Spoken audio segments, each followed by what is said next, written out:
ప్రభుత్వం అన్నిటిలోనూ ఫెయిల్ అయిందని గట్టిగా మనవి చేస్తా ఉన్నా. ఒరే పచ్చకామర్లోడా, 10 నెలల్లోనే వృద్ధి రేట్లో దేశంలోనే ఏపీని 2వ స్థానంలో నిలబెట్టారు బాబు గారు. మా పాలనలో మేము నెంబర్ 1 గా వచ్చామని తెలియజేస్తా ఉన్నా. గంజాయి స్మగ్లింగ్ లో నెంబర్ 1, ఇసుక దందాల్లో నెంబర్ 1, చీప్ లిక్కర్ జే బ్రాండ్ అమ్మకాల్లో మీరేగా నెంబర్ 1. కరెక్ట్ గా చెప్పావయ్యా.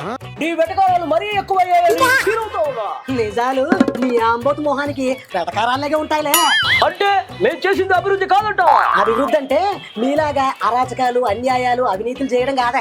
బాబు గారు వచ్చాకే పెట్టుబడులు రాష్ట్రానికి వెల్లువలా వస్తున్నాయి, యువతకు ఉద్యోగాలు వస్తున్నాయి, రాష్ట్ర ఆర్థిక పరిస్థితి మెరుగుపడుతుంది. మమ్మల్ని మళ్ళీ గెలిపించండి, మేము మెరుగుపరుస్తాం. మీరు 5 ఏళ్లు రాష్ట్ర ఖజానాకి బొక్కెట్టింది చాలు. నువ్వు వెళ్ళి ఓ 25 ఏళ్లు సుకన్య బాత్రూమ్లు కడుక్కో. నీ జలగా జైల్లో చెప్పకూడదు తింటాడు. ఆటోమేటిక్ గా ఆంధ్ర అభివృద్ధి చెందుతుంది.